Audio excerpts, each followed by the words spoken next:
Ini yang dikait kakinya.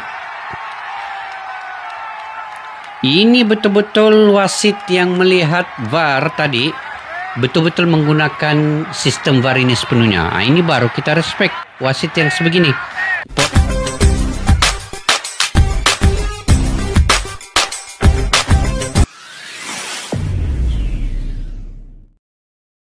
Assalamualaikum dan salam persaudaraan. Alhamdulillah guys, selamat bertemu kembali di channel Askalani Studio. Alhamdulillah guys, walaupun saya punya prediksi 2-0 tidak kesampaian, tetapi Alhamdulillah Indonesia tetap menang walaupun dengan 1-0 ya. Yang pentingnya 3 poin penuh dan wajib menang yang diprediksi, yang diimpikan di GBK itu telah tercapai pada malam ini guys. Alhamdulillah, masih lagi kegembiraan itu terasa ya di sanubari kita dengan gol oleh Romini, walaupun melalui sepakan penalti, tetapi gol tetap gol guys. Oleh Romini ini, dia setiap kali perlawanan dia mencetak gol. Lawan Australia mencetak gol, lawan Bahrain mencetak gol, dan lawan China mencetak gol. Ini baru betul-betul penyerang yang punya insting yang baik untuk cetakan gol guys. Dan secara keseluruhannya, overall permainan pada malam ini, saya sangat berpuas hati dengan kesemua pemain timnas Indonesia, termasuklah pemain 4 orang pemain lokal yang bermain di starting 11. Rizky Ridho, Ricky Kambuaya, Yaakob Sayuri, dan juga Egy Maulana Fikri. Kesemua bermain dengan cemerlang lah. Saya bagi grade 5 bintang kepada pemain-pemain lokal yang punya persaingan sengit ya dengan pemain diaspora. Tetapi mereka telah menunjukkan satu mutu permainan yang sangat berkelas pada malam ini. China tidak mempunyai banyak peluang. Tidak bisa menembusi benteng pertahanan yang diketuai oleh Bang J. Rizky Ridho ada di situ, dan juga Justin Hubner. Ini memang sangat keren guys, sangat seru. Oke guys, kita lihat full highlight Indonesia vs China World Cup Qualification Round 3. Indonesia menang pada malam ini. Kita lihat gol-gol yang dihasilkan malam ini oleh Romini. Hanya 1 gol guys, tapi sangat menakjubkan dan sangat menggembirakan kita semua. Tanpa berbasa-basi, yuk kita semak gol ini.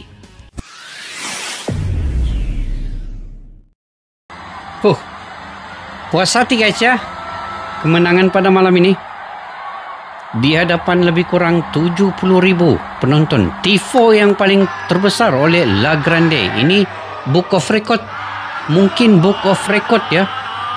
Gila, ini betul-betul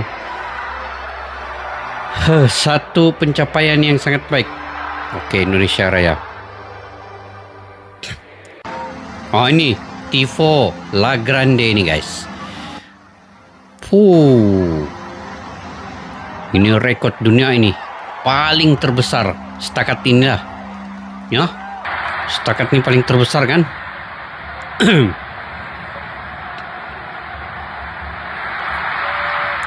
Ini Egy Maulana oleh Romini.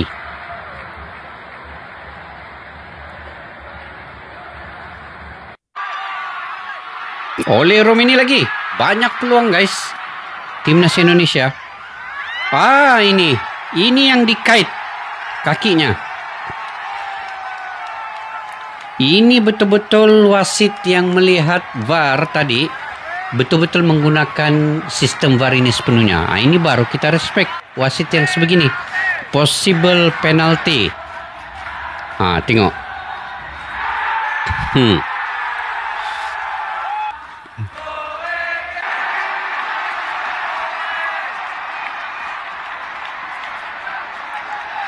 Oleh Romini dengan tenang guys. Oleh Romini,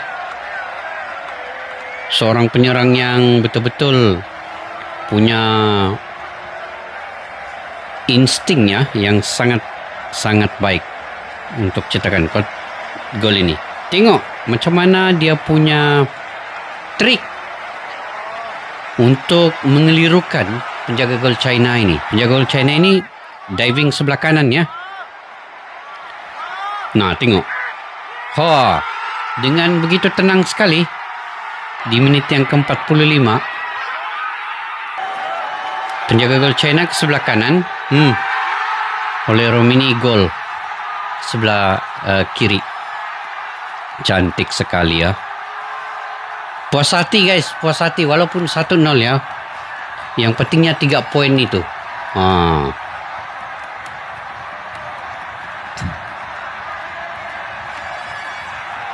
Jadi setakat ini GBK masih kebal kecuali dikalahkan oleh Jepang ya. Tapi tim-tim lain termasuklah Australia sendiri belum bisa mengalahkan Indonesia di GBK ini. Ini adalah kandang keramat. Tengok aksi supporter Indonesia takbiran di GBK. Takbiran guys di GBK. Mantap lah. Merinding guys, merinding ya.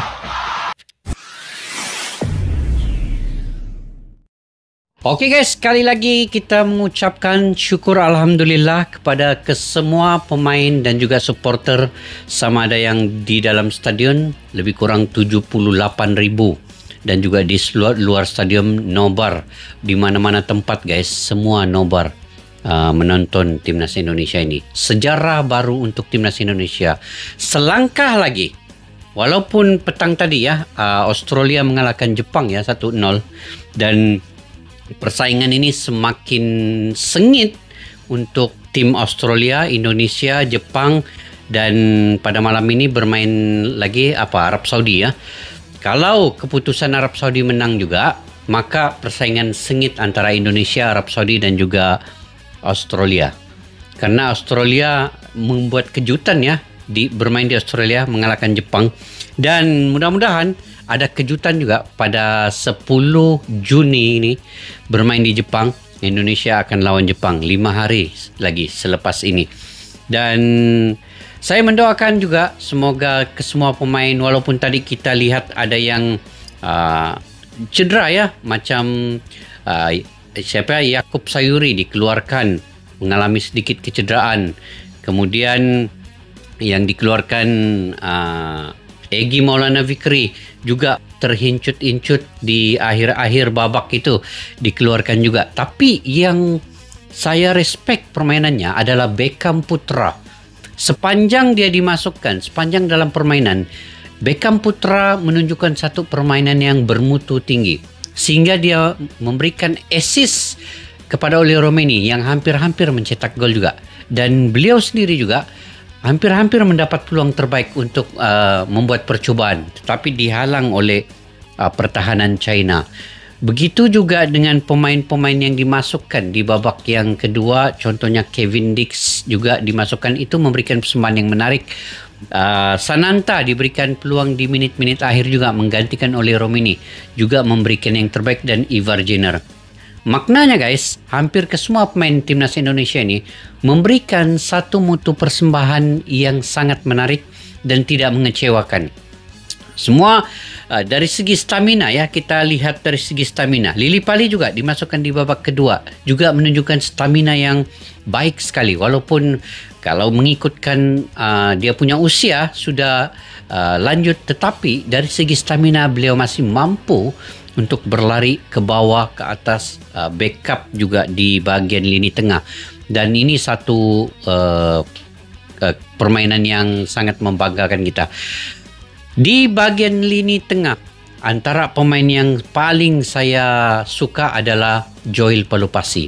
Pemain yang cukup tenang, yang pandai mencari ruang dan merebut bola, kemudian memberi assist yang baik bergandingan dengan Tom Haye.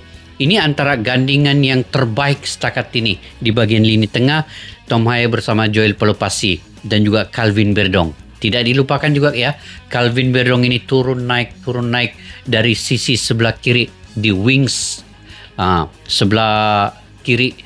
Nampak dia punya stamina, walaupun beliau ini juga turun naik, tetapi masih mampu untuk melakukan larian ke depan, membantu bahagian lini serangan. Begitu juga dengan Oli Romeni. Oli Romeni yang memang kita tahu Oli Romeni ini 3 perlawanan 3 gol guys. Ini antara saya fikir salah satu penyerang yang punya insting yang baik dalam mencetak gol itu.